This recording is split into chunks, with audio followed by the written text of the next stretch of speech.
thank you. It's been a great show. Yeah. PAX South has been really good so far. Yep. Let's say, how have you been finding it here on the show floor? It's my first PAX South, actually my first PAX as well, and I think it's great. People have been great. All kinds of people have been coming. We have like just gamers as well as editors and as well as other developers, and so it's been a lot of great discussions. It's one thing I will say, just from going around the show floor a little bit earlier, PAX definitely has a very different vibe to any other convention I've worked at or been to. Like, it's a very friendly atmosphere, which is one thing I quite like about it. Like, I'm walking around and people are just like, oh, hey, how you doing? What are you talking, what are you doing? And you just strike up conversations with people. It's really nice. Yeah, I'm from the West Coast. I think it's a little bit, frankly, Texans are a little more laid back, I think. Yeah. And also, I think the show itself is really feels roomy to me. I mean, compared to other shows. Yeah, no, I agree. It's nice. Even though physically it's a smaller show than other shows, the fact of the matter is it's nice to be able to meet people and spend a few minutes with them. It's really nice. But yeah, we're here to talk about Infinium Strike. Yep. So, tell us a little bit about this game. There's a little bit we already know, which it looks like it's sort of a space exploration strategy kind of thing, but what more can you tell us? So the actual game is a hybrid game. It looks like a strategy game. Yeah. You're controlling resources. You're the weapons officer of the ship, but there's actually a bit of action in it, and we've tested it quite a bit. And people are saying, yeah, it's not just a strategy game. It's really a strategy action game. Yeah. And so just giving you the kind of the quick description of it, you are the weapons officer of Freedom Strike, which is this ship that is protecting Earth from these invading aliens. Oh, nice. And basically the colonies have been attacked by these weird sentient ships called the ROG. And they're super powerful. They way outnumber all of our current ships. Yeah. And so so all these scientists and physicists and all these different technologists went to work and created this ultimate ship, this Bismarck, this ship that can take on specifically the ROG. Yeah. And so they figured one of the things we wanted to do was make the ship strong enough to survive a really long battle. Yeah. They were running out of pilots because so many of them have died already, and so they created a good place to be. Yeah, if you don't have pilots, you really can't defend yourself very well. And so they made an entire drone army of ships to deploy. So it's a battle carrier. And they wanted one ship instead of a whole bunch of other ships because they keep on outnumbering us anyway. Yeah. So they're like, well, let's just make one ship that can regenerate its hull, that can create weapons on the fly, like advanced printing technology. So you print your turrets, you print your ships, and basically you're defending one ship in 4 directions. And I'll go into more details later. Yeah. But there is definitely a bit of strategy, sort of lane-based tower defense kind of strategy. Yeah. You don't control the ships, you don't aim the turrets, but you pick which turrets to put down where and in what direction.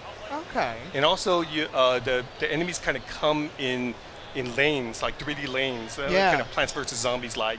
And so you don't have to worry about ships kind of jumping quadrants or lanes. And so you can kind of plan ahead and like, okay, well, there's a whole bunch of like little fighter ships coming here, or a whole bunch of long range kind of battleships here, and then that's where the tactics come in.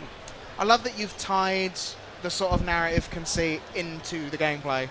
Yeah. I'm a big fan of that. Like you've taken the idea, like you say with the drones, where it's like, well, you're one commander thing on this ship, and then you've got all these drones, and that's why you're commanding them, because they're all these drones. They're not actually ships.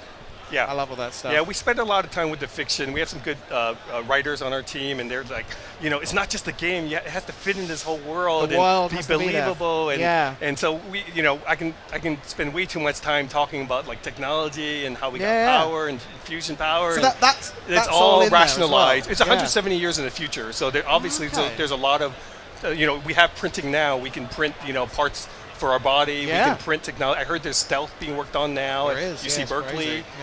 And so we have this idea again of kind of printing these massive ships almost instantaneously, and we have liquid metal, I heard, as well, where it kind of self-heals.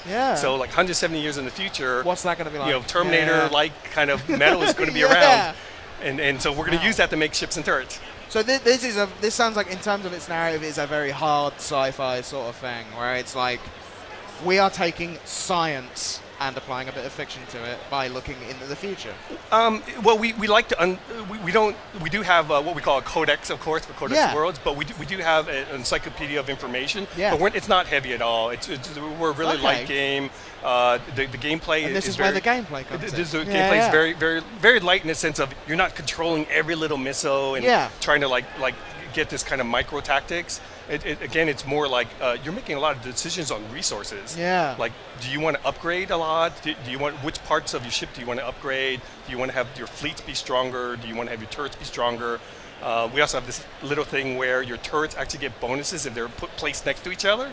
So you can place up to 4 turrets next to each other of the same type. Yeah. And there's 8 different ones, so obviously you have to plan ahead. Yeah. And then if you place 2, you get 20% bonus on damage. 3, you get 30%. 4, you get 40%. I like stuff like that.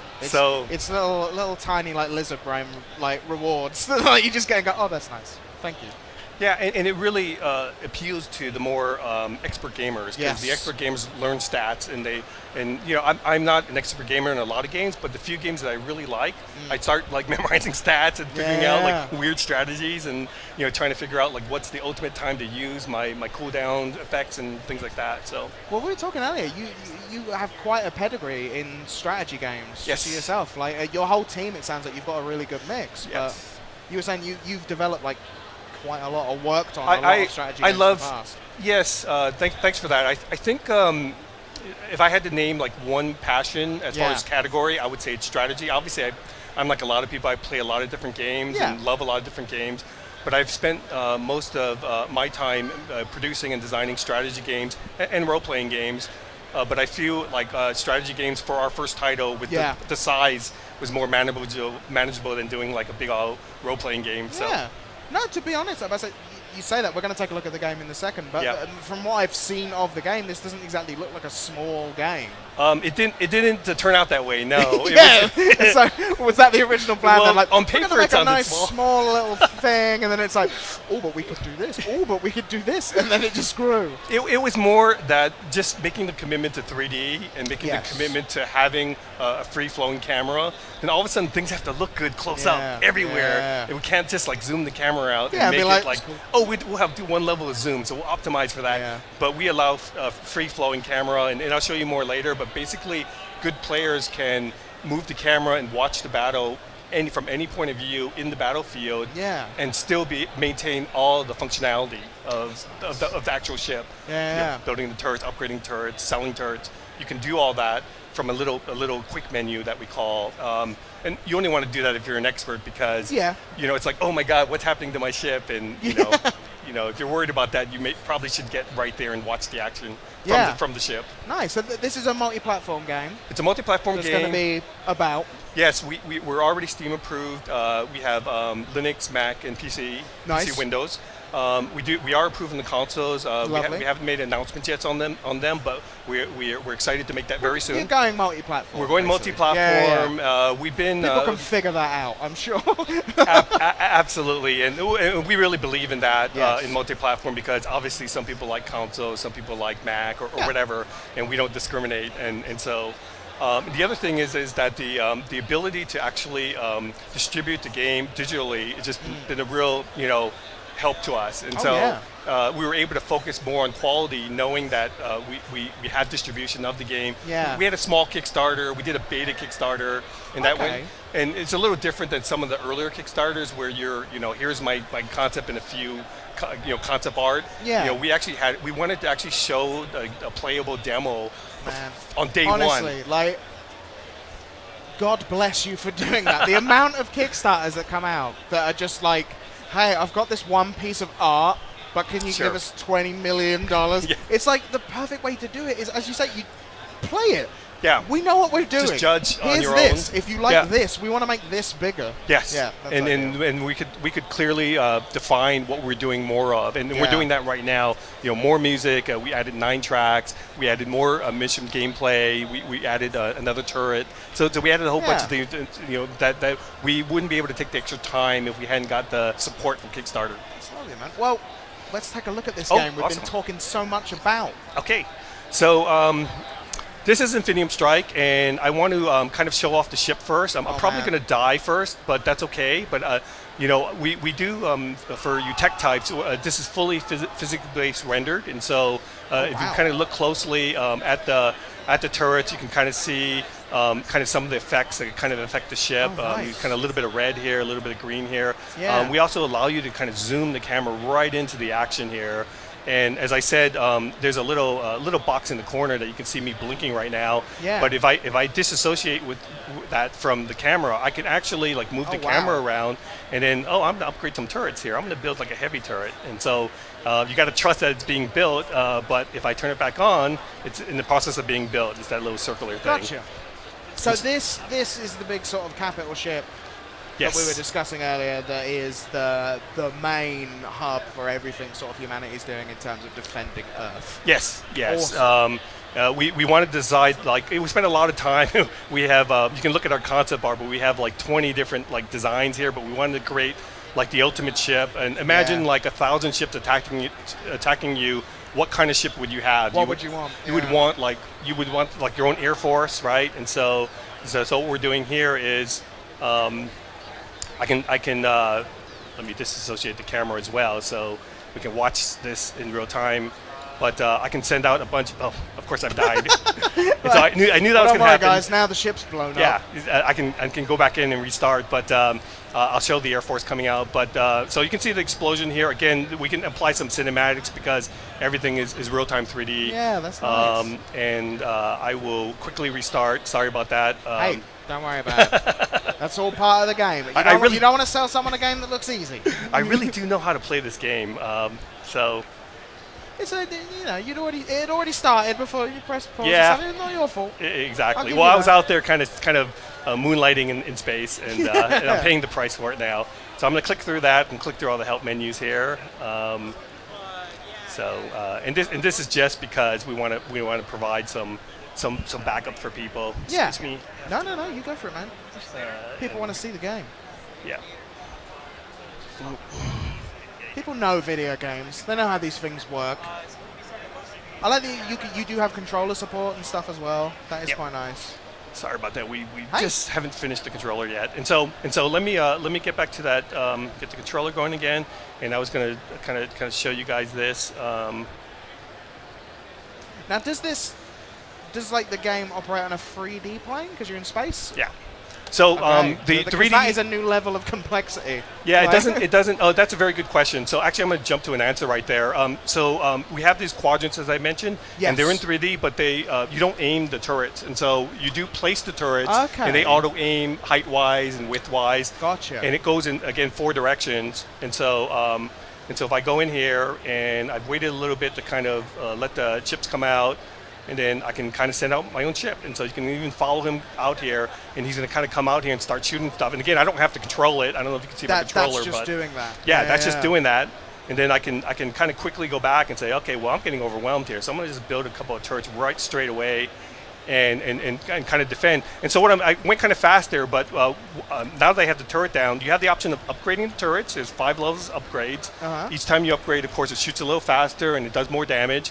And you also have this concept of fighters, cruisers, and battleships. Yes. And so if you look at the S1, S2, S3 on this map, that means Sector 1, Sector 2, Sector 3. Okay. Fighters come to Sector 1, yeah. Cruisers come to Sector 2, and battleships come to Sector 3. Okay. And so you basically start getting better at recognizing, that's an enemy ROG ship. It's a little Stinger guy. That's a fighter. Well, he's going to come up and he's going to bring like 10 of his buddies. So I better make sure I build like the little pulse turret. Okay. And the pulse turret only shoots Sector 1 ships. Gotcha. So you strategize for every type of ship based on every type of sector, and it goes from there. Exactly. And so you can see I'm kind of getting overwhelmed here, and let me see what I can do here. I can upgrade, and you can kind of see them upgrade as I go along, and I can also build more turrets, and I can also upgrade the ship as well. So let me see if I get enough. I don't have enough quite yet, but I will. And anyways, I can show you the camera as you go around. And again, it's up to you, like how you want to actually play the game. Yeah. Like I wouldn't recommend playing it here in this mode, just simply because it's so hard to kind of understand the translation of the turret's building up there. but as you get better, you certainly can. And so you go to these different quadrants here. Like, I'm a little behind here, so I'm going to build a couple of ships here. I'm definitely going to send out a bunch of ships here, a bunch of fleet ships here, so you can kind of follow them out. There's 4 of them now, right? Yeah. And so it's like, okay, come take care of these buggers for me. So there. Either you used a bit of a Britishism there. There you go. There you go. Carry on. Yeah. And so you could also see kind of the kind of lighting effects and everything kind of happening in real time. Yeah. That's lovely. And the only other question I have off the top of my head is, does this game play out via a narrative? Because it sounds like you've got a lot of lore there, like a lot of background stuff built up. Yep. And in terms of how like I'm interacting with this game, has it got like a level to level, a campaign, yes, as most people would ask for? Yeah. Great question. So yes to both. We have a full campaign. It's 10 missions. We have things like Escape to Supernova. We have Save the Scientists. Oh, okay. So there's going to be different like sub missions as within we were there. saying earlier. Yeah, not just survive, but you actually have to survive and save the scientists. Yes. Okay. And so it's got like Fire Emblem-y kind of things. Exactly. Like special and little things you that can make do better, and you're going to get more That's stars and that type of thing. Less damage. damage. So there's also okay. So and then I was mentioning that if you become very good, you actually play an entire different campaign. It's the same campaign, but with different constraints. Like for example, you actually have to pick between 2 of 3 of your weapons. You can no longer select among your ships, your turrets, and your super tech. So like you're sort of going into a Game Plus mode where it's like, you're Game crippled. Plus where you are just taking things away. This is way harder. Yeah. So you're basically crippled here, and you have to finish the same missions with less resources, right? Because you're one down. And if you even get better, we give you all your resources, but we have this new ROG super weapon called the Super Wipe. Nice. And what it is kind of like the kind of an Avenger kind of nuclear weapon that kind of close the portal type thing. But their weapon kind of hits. You can't block it. We can't close the portal, and it's automatic. It wipes out all the turrets in one quadrant. Wow. And so you basically have to plan ahead. Yeah, you have to save up your money and say, okay, well, here it comes. And we give you a little preview, and you can also see it on this map here. And so it's it's coming, but once it comes, it's like, oh my goodness, I gotta build it up. And again, that's only for expert players. That's what we call the Admiral campaign. When you're Captain, Commander, Admiral. It kind of sounds like you're covering like both sorts of player. Like you've got the initial sort of setup, so there's people that can just jump into it and you can understand what's going on and you can play a little bit. But there is that depth, like for strategy fans and for people that enjoy this sort of game. There is the depth for the player there to get sort of sunk into. Right. You were asking about the fiction and the story, and that's the other thing that we have some really good writers, and they kept on pushing for reality, and we it's 170 years in the future, so obviously there's a lot of new technology, but we have like liquid metal, self-repairing ship. We have things like the printing of these weapons are immediate. And so you're taking like 3D printers from now and being like 170 years. You have enough power, you have fusion power, you have enough power, the power of the sun, you can actually create a weapon, a turret or a ship in a matter of seconds, as opposed to whatever 3D printer takes to make a heart now might be a few minutes or a few hours, whatever.